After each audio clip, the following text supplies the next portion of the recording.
Welcome to Candid Africa, truthful and unapologetic. Among the imperialists, they have a vision of the world that I will explain to you. To them, the world is summarized in a triangle. You will see the triangle in most of their insignia. Perhaps you don't understand, but to them, the world is summarized in a triangle. At the top of the triangle is the empire of good, and the empire of good is them. They are prosperity. They are everything positive. They are entitled to all the happiness in this world. They have the right to all the riches.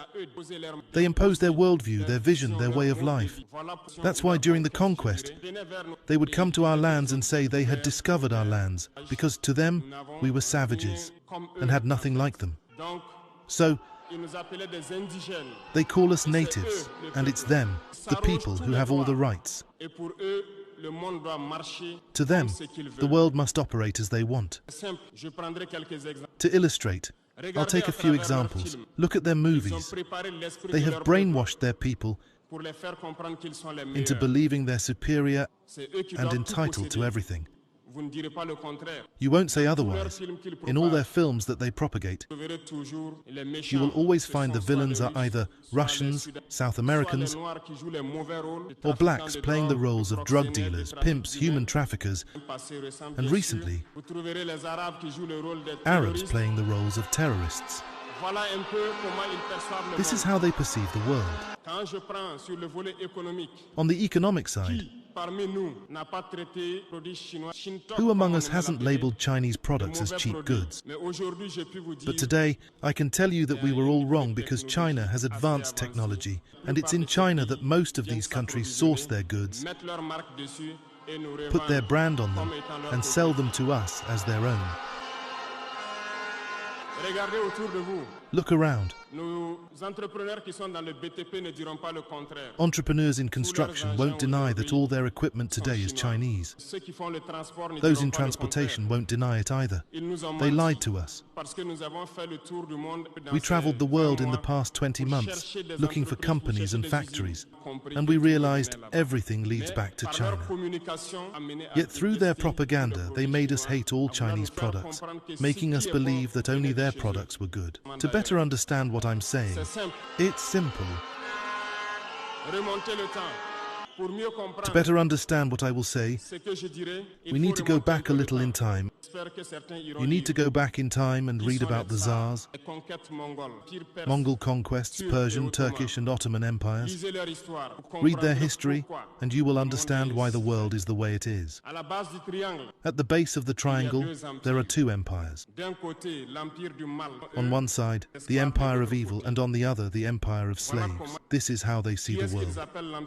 Who do they call the empire of evil? Those I just mentioned.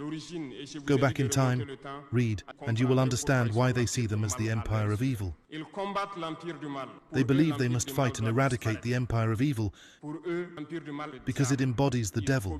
They communicate this and make their people understand it that way. This is why after World War II, in the 1980s, I will take the case of Russia. All schemes were implemented to collapse it under President Gorbachev, orchestrated by President Ronald Reagan.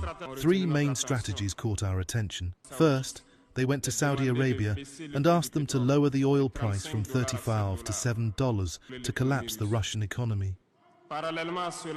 Alongside that, remember something. The second strategy, they armed the Taliban, who were received by President Ronald Reagan at the White House with CIA-supplied Stinger surface-to-air missiles to fight the Russians. Later, they pretended to fight the Taliban themselves. Go figure. The third strategy was a bluff, the Star Wars project, which led Gorbachev to create the Paulus project, sinking Russia further.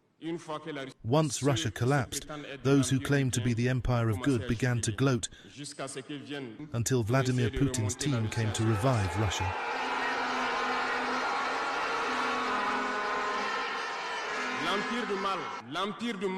The empire of evil, according to them, has suffered greatly. Look at Iran today, facing all possible sanctions. Look at how they describe certain people. Through communication, they can manage to make you hate a people or love a people. They are very strong in communication and use all possible channels. Look at the wars that are raging. They create them for their own interest. Finally, according to them, the empire of slaves is Africa and some South American peoples. In their minds, as I mentioned earlier, Africa belongs to them.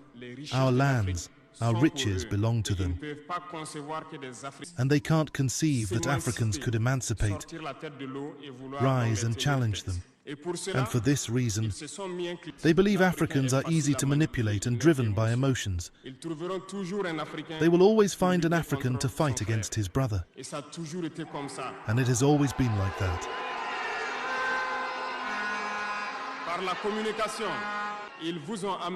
Unfortunately, through their communication, they made us hate our own skin color. In many cultures, including in Burkina Faso, mourning was symbolized by the color blue. When a woman lost her husband, she wore blue clothes for a period. They came and told us that black symbolizes mourning, the devil, mediocrity, everything bad. Unfortunately, we swallowed this so much that we wear black when mourning. We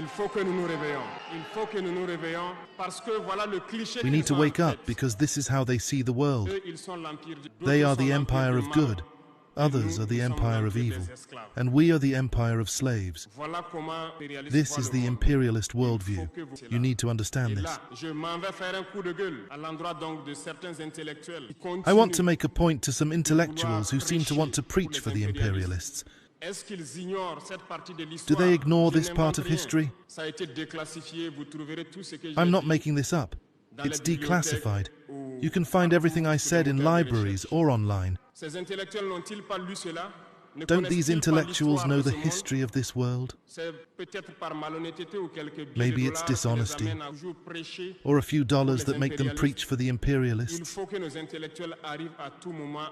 Our intellectuals must always preach to enlighten our people, our masses, so they understand where they come from and how the imperialists see them.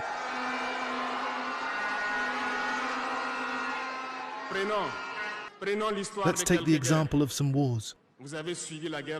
You followed the Iraq War, a big lie about weapons of mass destruction. Some US senators did everything to get proof but couldn't.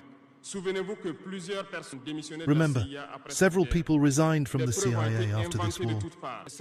Evidence was fabricated with the help of Western secret services. We remember that Niger was accused at the time of selling uranium to Iraq. And the same scenario played out recently with accusations of clandestinely selling uranium to Iran. This is déjà vu. They made this claim but found no proof. Even the United Nations eventually found no tangible evidence of weapons of mass destruction. Their objective was to destroy Iraq, create the Islamic State just like they created the Taliban state in the 1980s. Armed them, and later pretended to fight them. Understand the game. This game has gone on too long. We need to wake up, understand, and fight for our future.